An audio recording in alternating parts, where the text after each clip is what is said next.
you don't like being called racist in here. You hate when we use the word racist. You hate being attacked. You hate when we bring up race in everything. But then when we have an opportunity to show that we're not racist, you let me down every time.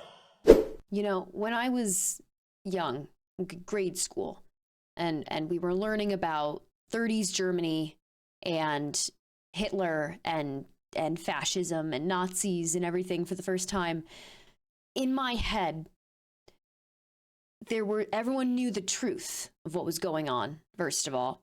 And there were two sides. There was pro-Nazi and then there was anti-Nazi, and everyone knew everything that was going on. Everyone had all the facts and understood all the facts, and then they chose a side, and it was essentially good people and bad people, and it was a very childlike black and white way of thinking.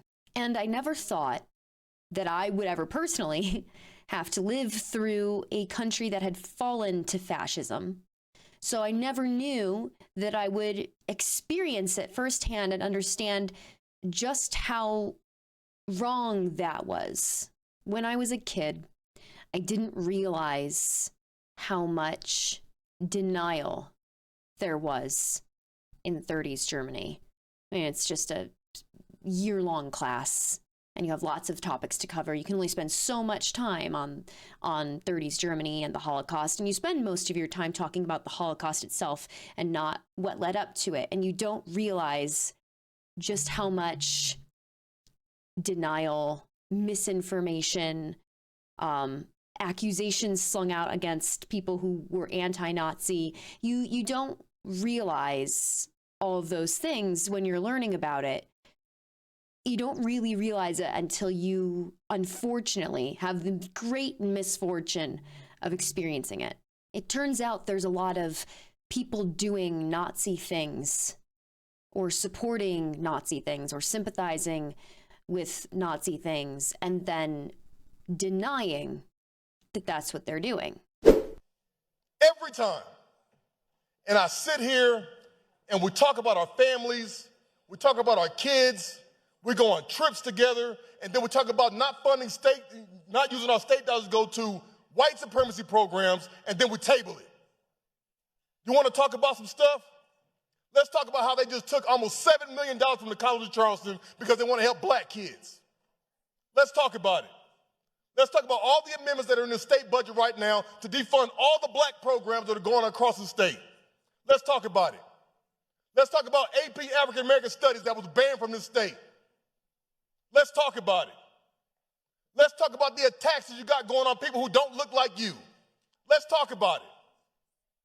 Why do we continuously do this to our kids? Because they don't see them as our kids. They only care about their kids and kids like their kids. They don't care about your kids. They have proven that time and time again. I mean, look at gun control and school shootings. Look at child labor laws that their kids will never have to worry about because their kids don't have to work to support their families. They don't care about kids that aren't their own. They don't care about anybody who isn't them. They just pretend that they do sometimes, or they used to at least, when we used to make it an offense to be selfish like that. And now that it's becoming normalized to just be racist, to be a white supremacist, to be a Nazi in this country these days, they're just stating it out loud more and more, whether it's a Freudian slip. We would have an annual threat hearing, and my ranking member would always be bringing up white supremacy, which, I condone. I condemn. Or whether they're just straight up suggesting that Europe would be better off if Hitler had remained in power. I don't want to be dark. I know this is going to be clipped, but at this point, Europe is so, and I love Europe and I'm there constantly and I have family there. I mean, I really love Europe truly as an American. Yeah. But it's so degraded, I don't even want to say it. I'm not even going to say would it actually be worse or not. But it's pretty bad right now. Something else we weren't taught in grade school about Hitler's rise to power was that a lot of people voted for Hitler to rise to power and supported his rise to power, and they didn't support his racist views on Jewish people, on Black people, on gay people. But they supported his economic policies because they thought that he would make Germany great again. They wanted things to be more affordable, and he promised to make that happen. Sounds a little bit familiar, doesn't it? And, you know, they had a term for people who were Nazi supporters or sympathizers, but didn't agree with their views on those marginalized groups. It was Nazi. If you have 10 people sitting in a room and one of them is a Nazi and they're all having dinner together, you've got 10 Nazis. Because there's no difference. If you support a Nazi, you are one. Those are the rules. And if that touches a nerve in you and that makes you angry at me, I think that means you need to look inward, maybe do some soul searching about why you're offended that you think that I just called you a Nazi.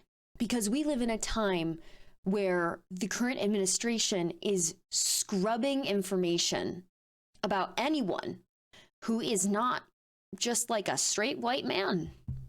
If you in history existed as a woman or a person of color or a transgender person or a gay person who did something notable, something noteworthy that they wanted to mark down to teach about in history, that's just DEI, because you existed as something other than a straight white man and you have been scrubbed from everything.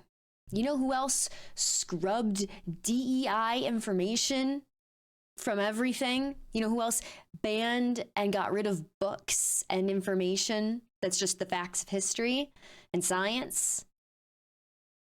Come here, come closer. It was Hitler. You know who else didn't do the economy any favors the way he said he would, and everything was terrible financially for the citizens of that country? Yeah, no, you got it. It's Hitler. You know who else punished people for speaking out against his policies or anything that he did while he was in power? Hitler. Oh, by the way, the man who introduced that Trump derangement syndrome bill that would technically qualify anyone who opposed Trump as deranged and mentally ill. Yeah, he was arrested for soliciting a minor. So, isn't it always the ones? Remember when MAGA Republicans were freaking out about the fact that they thought there were tunnels under the White House and that all the Democrats were using them to traffic and sexually assault children? And then we keep discovering more and more legislators that are Trump fans, far-right conservatives that are soliciting minors, or, you know, they're being found with child pornography. And when do you think they're going to actually get upset about it actually happening? But they won't say anything because it's on their side. When do we think they're going to start getting upset about that? Anyway, our government is run by Nazis, and if you support the current administration still, remember what I said about if there were 10 people in a room and one of them was a Nazi? Sorry, that Make America Great Again slogan, that's just the new swastika. So, way to brand yourself. Now we know who you are.